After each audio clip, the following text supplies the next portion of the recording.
Ready, begin. I pledge allegiance to the flag of the United States of America and to the republic for which it stands, one nation, under God, indivisible, with liberty and justice for all.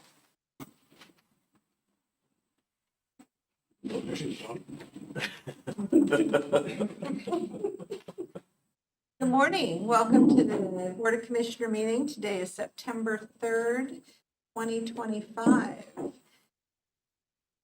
Today's meeting is a public forum with a call-in option provided. The meeting is being video and audio recorded with minutes being taken, and our meetings are also live streamed. If you wish to speak to the board, please come to the podium.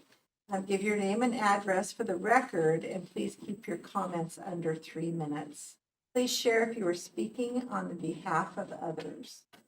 Are there any awards, recognitions, or correspondence? No. None for me, thank you. Approval of minutes of previous meeting, August 13th, 2025, August 20th, 2025, and August 25th, 2025. Approval of all the minutes. Second. Been moved and seconded. All in favor say aye. Aye. Aye. Thank you. Additions to the agenda. Public input and recognition of visitors. Thank you, everyone, for being here today. Business items. Our first item is the Hermiston co-adoption. We'll move into a public hearing.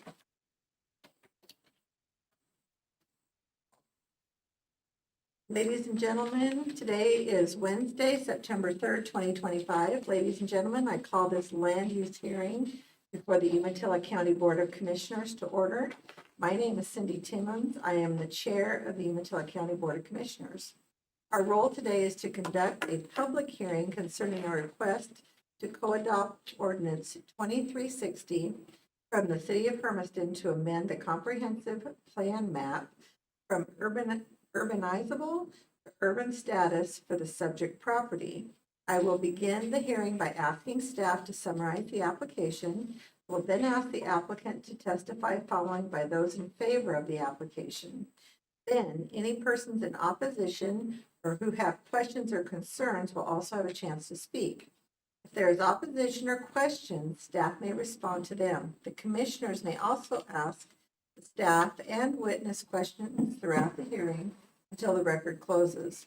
Any person with any interest in today's agenda may offer relevant oral and/or written testimony, but please only speak when I identify you for that purpose. When you testify, please begin by clearly stating your name and address. If you represent someone else, please say so. If you have any exhibits you want to consider, such as a copy of your testimony, photographs, petitions, or other documents or physical evidence, please provide it to me or the staff. It will be marked as part of the record. I will now call for any abstention, bias, conflict of interest, declaration of ex parte contact, or objections to jurisdiction. The agenda identifies the applicable substantive criteria for evaluating the request. Staff will review these criteria. All testimony and evidence must be directed toward these criteria. Failure to raise an issue with sufficient detail to afford the decision-making body and the parties an opportunity to respond to the issue precludes appeal to the Land Use Board of Appeals based on that issue. I now call for the staff report. Thank you, Chairman. Good morning, Commissioners. I'm Tierney Simiati, a land use planner. I'm here today to present the City of Hermiston's Plan Map Amendment Co-Adoption Request, number P-139-25 for Waiver Reyes and Philip Reyes Rodriguez et al. Owners.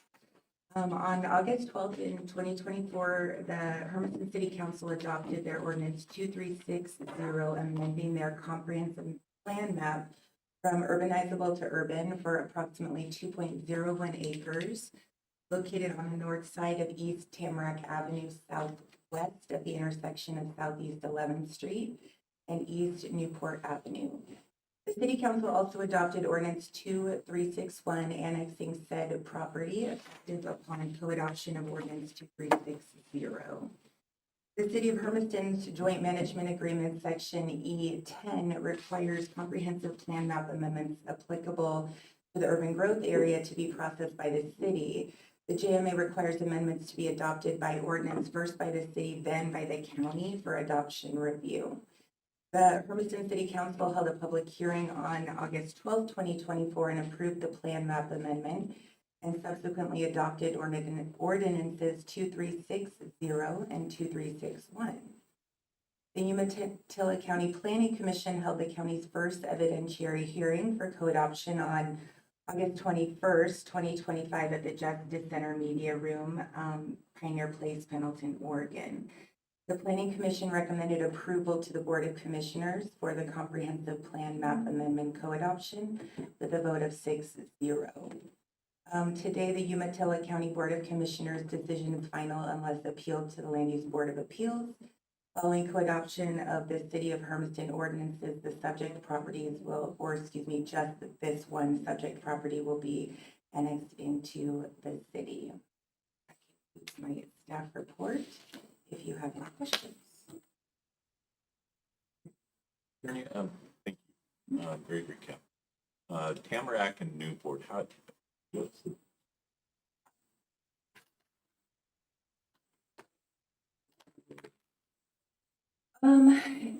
From what I can see here, and I'm looking at the maps that the city provided, they show here on page 5 that it encompasses, it looks like East Newport Avenue is fully within the city already, whereas East Tamarack is, it appears, outside of city limits, and both will remain that way.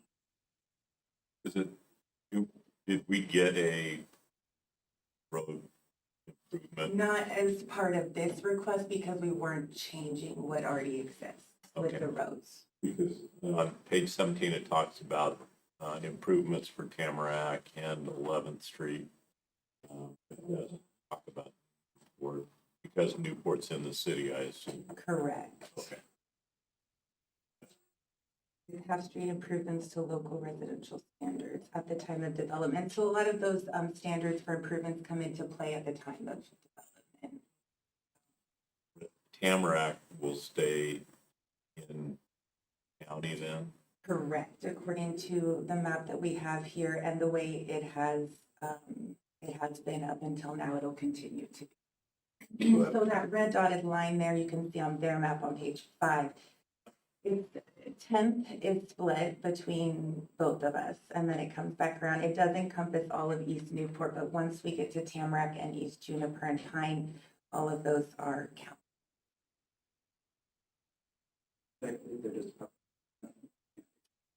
Right, they're public roads, Oh, but okay. it would be under the county's jurisdiction. I guess that's what I meant to say. No, I'm glad you guys brought that up, because that answers my next question. Okay, thank you, Jim. I have a question. The change will promote compact urban development and ensure efficient utilization of land resources. And so we're trying to reduce urban sprawl, I understand that. But my question is, compact urban development, is that going to fit in, Tierney, with what's already going on around the neighborhood? Because it looks like on page 5, a lot of single dwelling homes, and reading through this packet, I think maybe there was some, maybe 2-family dwellings, or, what is the plan? Do you know what his plan is here? Ultimately, so it will be taken into the city under proposed zoning R3. That is a residential zone, and their density standards within the city are a lot higher than what we would be in the county. Today, it's FU10, future urban, so reserved for that city's development, but as it stands today at 10-acre minimum, although it's 2 acres in size is substandard. Once it gets incorporated into the city, I'm not sure what the R3 zoning allows for with regard to density standards and size of parcels. That would be up to the city and it's kind of out of our hands. Okay. I believe Mr. Spencer's on the online if he wanted to speak to that. Sure. Hi, yeah, I hadn't actually planned to attend for this hearing. I was here for the next one, but I can answer a couple of questions. This is Clint Spencer, City of Hermiston, 180 Northeast 2nd Street.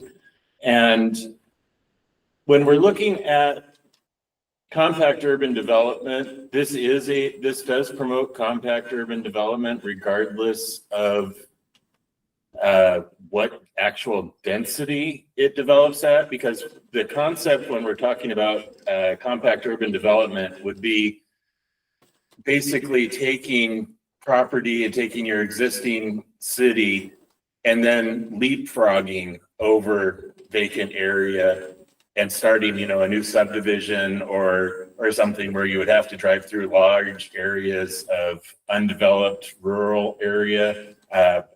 Not to throw Idaho under the bus, but if you've ever been out around Nampa or Meridian and you go from Winco and all of a sudden drive through a couple of farms and then find 300 dot subdivision, that's when you're not doing compact urban development.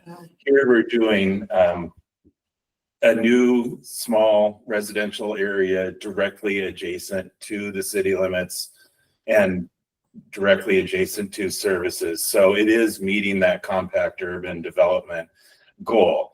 And as far as the R3 standards, R3 in Hermiston does 5,000 square foot single family lots. That allows for 1 and 2 family dwellings. And then the multifamily component requires a minimum lot size of 7,500 square feet for 3 units. And then you do 2,000 square feet per unit as you move up in the density. So with this property, it could accommodate, I think it's about an acre, and it could accommodate about 20 units. How many? It's 2 acres. It's 2 acres. Okay, so at 2,000 square feet, that could be up to 40 units. I don't think they would fit, but it could theoretically happen. Sorry about putting you on the spot there. I did see your name all over this document, so. Oh, yeah, no, and I'm certainly available to answer questions. Thank you. Okay, Thanks, thank you. Clint. Any other questions on their question? Good. Oh, no, sorry. Sorry. Okay, I call for proponents. The applicant didn't intend on being here today. Okay, and are they online? No? I now call for opponents. And online? Are there any comments from public agencies? Call for rebuttal. Call for requests for continuance or to keep the record open. We'll now close this hearing. We will now have deliberation and decision. None for me. I would actually move to adopt ordinance number 2025-10. Okay, it's been moved and seconded. All in favor say aye. Aye. Aye. Motion passes. Thank you. Thank you, Tierney.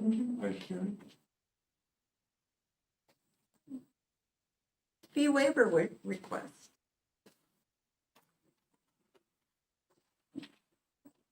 Good morning, Commissioners. Bob Walder, Community Development Director. The next item before you is a request from the City of Hermiston, who is working on a application that will be submitted to the Umatilla County for co-adoption, similar to what you guys just approved. Except this one will be a little bit different in the fact that it's for an expansion of their urban growth boundary, which would include approximately just over 800 acres of industrial land in the Feedville Road area. And as part of their application for the comprehensive plan amendment, there is a fee associated with that. And so the city is seeking a waiver from the $4,000 fee. It sounds like the city is online. Clint Spencer, if you have questions, he might be able to answer. This is the one he was actually online for, if I remember correctly. So, following up on our discussion, I talked to the staff, and the city of Hermiston does the majority of all of the work, or the background work. But the county does have staff time invested. And unless Clint has something else to add, I would make the suggestion, and when it comes time for a motion after discussion, is that we actually split the cost with the city of Hermiston so that we don't set a precedent of waiving the full price. I'd like to hear from Clint too. Yeah, well, Clint Spencer, 180 Northeast Second Street, Hermiston, Oregon. And, we feel that based on the significant investment that the city has already made into this in terms of finances, in terms of staff time, and in terms of the overall economic benefit that's provided to the entire county in terms of employment and future tax revenues, that the $4,000 is a small amount to waive in comparison with what the overall rising tide of economic benefit to the entire county will be over the next, 20, 25 years. Nope, I don't disagree with you, Clint. It's just a bad precedent for the county to set. And I think a partnership definitely, with the recognition that the city of Hermiston has done the heavy lifting on the permit applications on this, that splitting the cost is probably at least a reasonable solution. So basically what you would be proposing is a lowering of the fee on the city's end to 2,000 and then the county's time as an in-kind. Basically, well, no, the lowering the city's cost to the city down to 2,000, which will reimburse the county for their time. Oh, okay. I think we'd be willing to do that. Thanks, Clint. Yeah, thanks for working with us on that.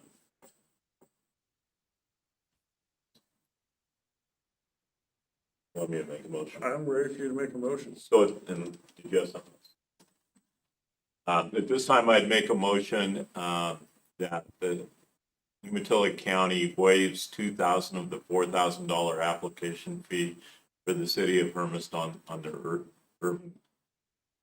their UGB proposed 810 acre site. I'll second that. It's been moved and seconded for the exact reasons that Mr. Spencer said.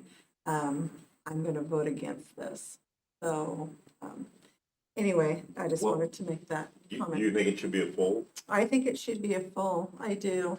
And for the exact reasons that he gave as reasons to, waive it.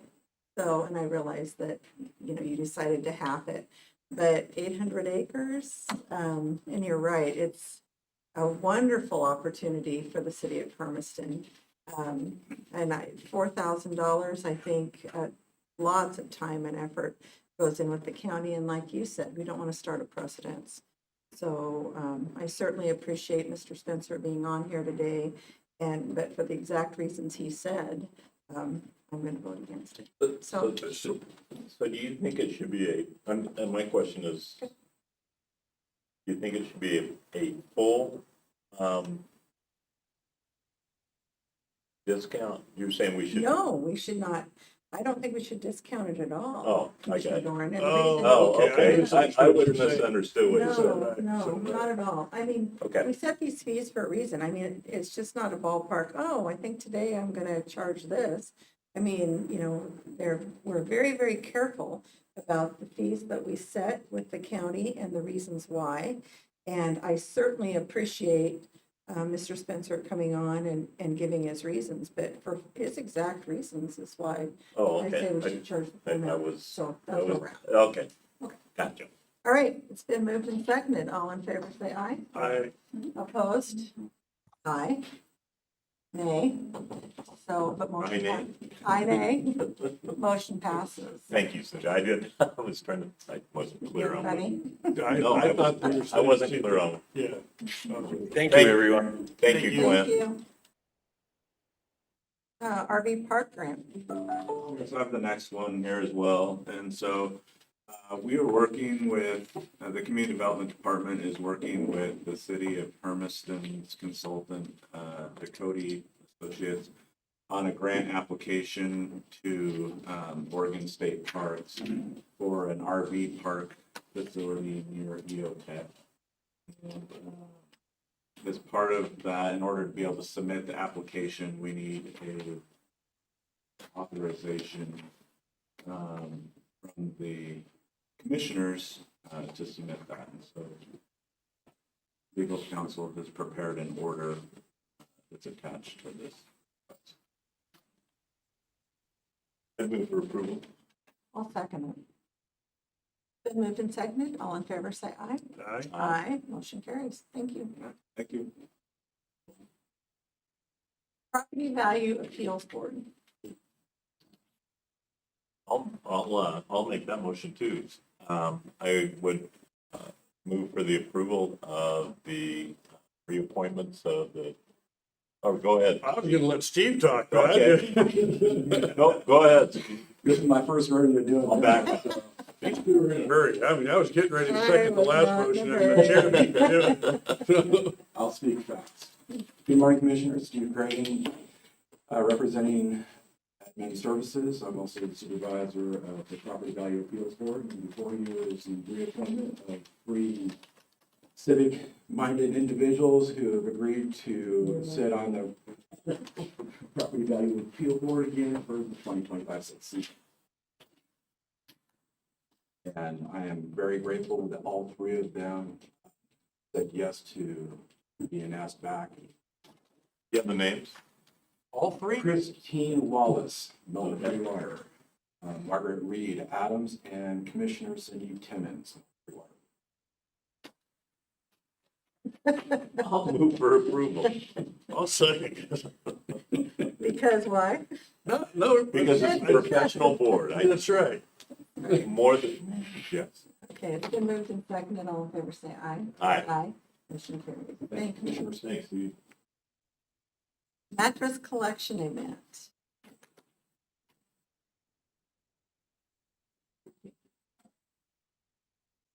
Good morning, Commissioners.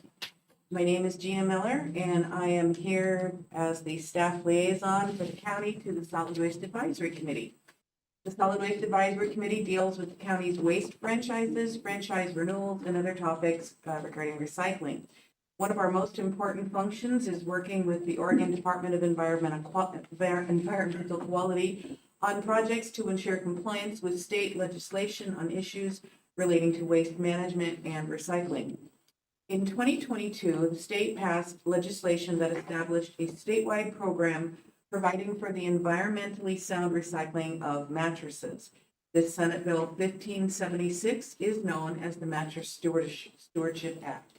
In a collaborative effort to ensure that this law is observed in our area, Umatilla County joined forces with the Mattress Recycling Council to host a mattress collection event. On Saturday, August 23rd, we held this event at their office parking area off Airport Road in Hermiston, and I am here today to give you a summary of this successful event. We were open from 10 a.m. to 2 p.m. During this time, we accepted a total of 55 items, 42 mattresses, and 13 box springs. As part of this event, we took a brief survey of the participants to get an idea of where folks were coming from and how they found out about the event. Gathering data like this helps us prepare for future events, like where our message was best heard and how to best spend future advertising dollars. We were pleased that we attracted 26 total vehicles. Not surprisingly, the majority of participants were from the Hermiston, Stanfield, Umatilla area, but we were very happy to have people come all the way from Milton Freewater, Pendleton, and Athena as well. I was told by one of the staff members of the Mattress Recycling Council that a similar collection event was recently held in Coos County, and they were open for 8 hours and only took in 6 mattresses. So they were very excited about our results. We would also like to take this opportunity to thank our county partners who assisted with different elements for this collection event to make it successful. Honorable mention goes to Marty McQueen for providing traffic cones, signage, and assisting with access to the venue on the day of the event. Also like to mention Sage DeLong, Emergency Manager, for setting up a mobile reader board to help advertise and locate the event. And finally, to Kevin Miracle, the General Manager of Sanitary Disposal, Inc., a county solid waste franchise, for providing snacks and water for our volunteers. We would also like to acknowledge the Fair Office for allowing us to use their facility for this event. In your packet is a FAQ from the DEQ that talks about the Mattress Stewardship Act, in case you have any other information or questions about this legislation. A summary of the event numbers, some photos from the event, and a copy of the article that appeared in the East Oregonian. That concludes my wrap up today, and I'm happy to answer any questions. I have a question, Gina. How come you don't take coupons? You know what? That is a great question. And it is not one that I have an answer to. We were just simply going by the specs handed to us from DEQ and the Mattress Recycling Canal. But I would be more than happy to follow up on that for you and report back to you later on what the answer is as to why some elements weren't taken. Are futons, if I went and bought a futon, do I have to pay the futon fee like I would a mattress fee? Also a very good question. I'm assuming that, and please accept this as just that, an assumption, since futons and these other items listed as what's covered by this law are not accepted or covered by the law, that they are not subject to that pre-sale, cost to the retailer as mattresses and box springs are. In Woodruff world, they call it a core charge. I know. Well, and futons don't have the structural elements, wood, metal springs and whatnot. So I don't know what the difference is as to why they accept one and not the other, because a baby mattress to me, which is also something that they don't accept, kind of falls along the same lines of being much thinner and not having any other, structural integrity quality, elements to it, such as wood or metal. Just out of curiosity, looking at the picture, those futon mattresses right there. Yeah, it looks like. I mean, not looking at these right here. Well, here's the thing. Here's the thing, Commissioner Doran. Our event was set up with the Mattress Recycling Council to where all we had to do as county partners was to be there to direct traffic and do the survey and whatnot. They were supposed to have a crew on behalf of the Mattress Recycling Council to do the work, the heavy lifting, the removal of the mattresses and whatnot from the vehicles and then later stacking them into the waiting semi. But as you can see, these are stacked on the ground because we got a call about 5 minutes to 9 or 10 before, as the event was beginning to open, that their crew was broke down in Bend and would not be arriving in time to help us with our event.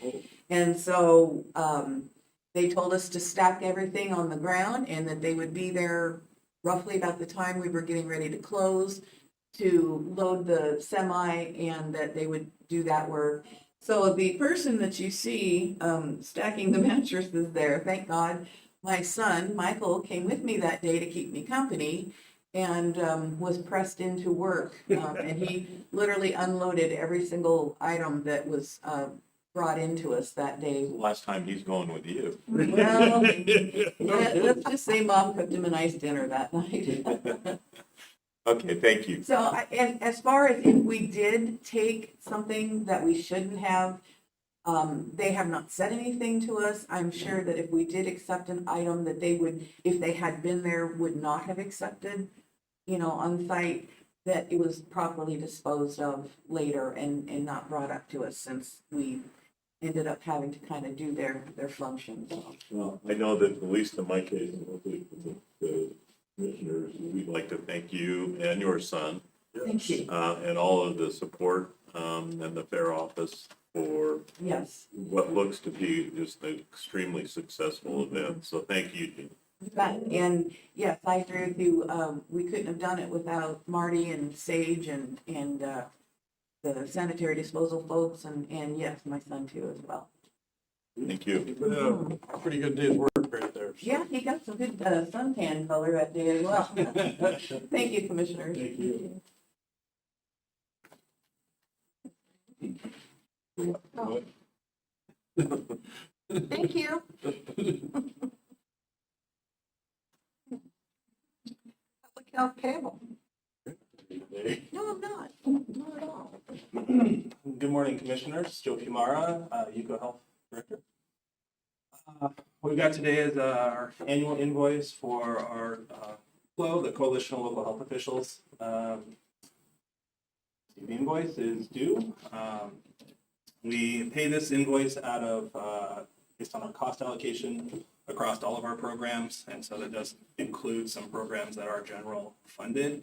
I do participate in this group on the executive board and on the joint leadership team as the representative of the caucus of Vermont Health Supervisors across the state. So I represent them and Umatilla County on the leadership board of this agency.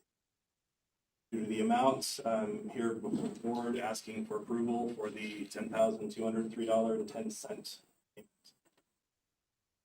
Happy to answer any questions if I can. It's not a question, it's really, I just want to thank you for your leadership at that level, at the CLO level and representing Umatilla County. So I think you have a very powerful voice and I'm glad that you're putting it to good use. So thank you. Second, exactly what Commissioner Shaker said, is make a motion for approval. Been moved and seconded. All in favor, say aye. Aye. Aye. Thank you, Joe, for that and for everything you do.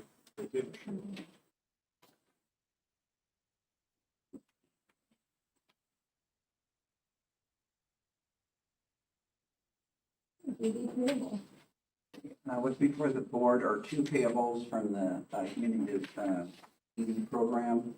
There are two separate ones, but they're on one pinky. There's both for the same thing. It's for remodel for a client. Both have been billed to the state and may have been already been reimbursed.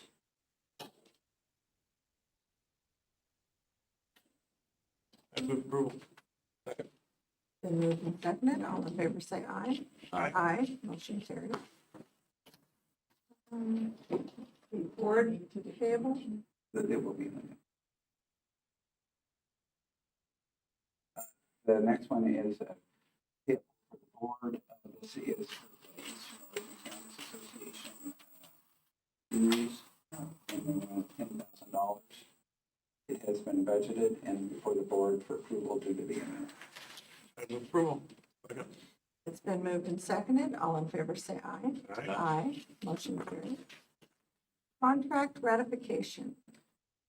The negotiations for the County Law Enforcement Association sergeants have been ongoing, and it looks like we have reached tentative agreement, and it's before the board for approval.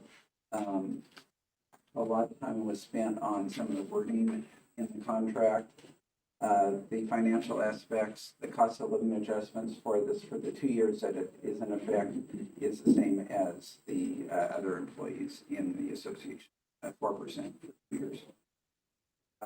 The contract will also allow for payment of overtime to the sergeants and also will have some payment for being on call. as part of the on-call rotation. The other elements of the agreement that are non-financial. I think we need to make sure that we point out the reason that we're including overtime for sergeants because of the legislative statute that was passed in the short session. It's not really something that we can negotiate away at all, that it was just part of new legislation. So, my only comment. I appreciate all your time. And And the rest of the team. And the rest of the there's, team, yeah. you know, Jennifer and Robert put a lot of effort into, so. And it wasn't easy dealing with them and us. So Thank you. I agree. Not one of the easier ones. Since I've been. Did you make the motion on that? I didn't. I will. I'll make the motion for approval. I'll second. Then moved and seconded, all in favor say aye. Aye, motion carries. Umatilla Basin Watershed Council. The county has a couple of watershed councils in its territory, and one of these is the Umatilla Basin Watershed Council. These are statutory created councils with local appointees.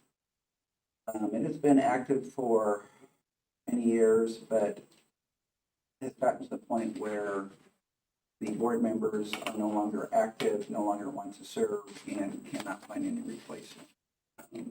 They've been trying to hire another individual for their executive director and have been unsuccessful at that. So the remaining board member approached the county to see if the board of commissioners would want to take on the role of managing the watershed council as well as a foundation. And so what's before the board is an order to allow the appointment of the three of you as the council for the Umatilla Basin Watershed. And basically to assume responsibility for the assets and hopefully winding things up or determining what the next course might be for the watershed. One of the things that I think it's important to point out is that the remaining board members did not just abandon this. They took the time to make sure that their outreach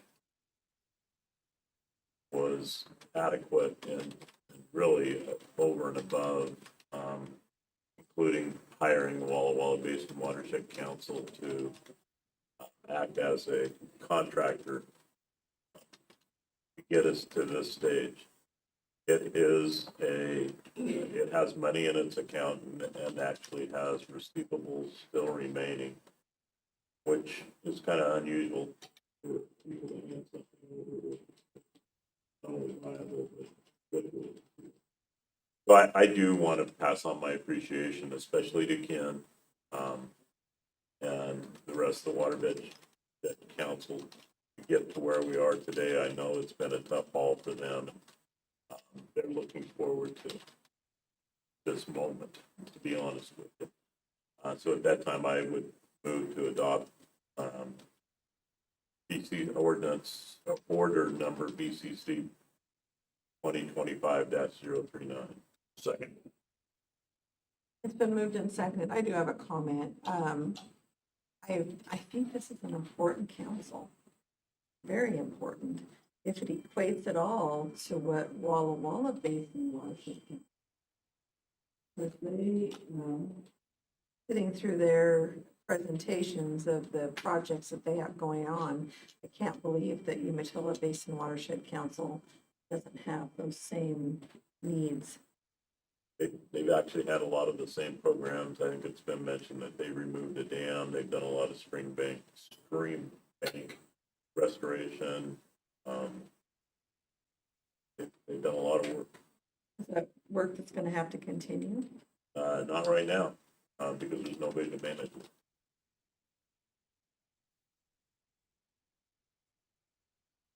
Been moved and seconded. Any more comments? Been moved and seconded. All in favor, say aye. Aye. Motion carries. Thank you. Congratulations on your new board members.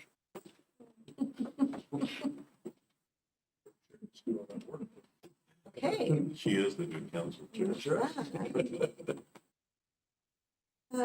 Anything for the good of the order? Commissioner Doran? I have nothing today.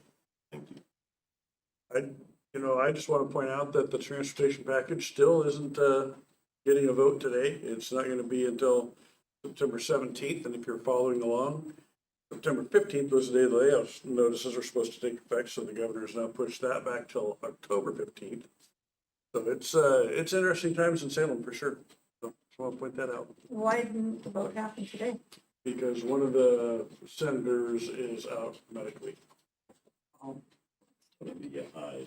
So they pushed it back. Then I just saw where he may not have the authority to extend it. Oh, So that conversation is ongoing too. interesting. Yeah. The only thing I have to say is get ready for Roundup next week. Is that here in Pendleton? Dinners, breakfast.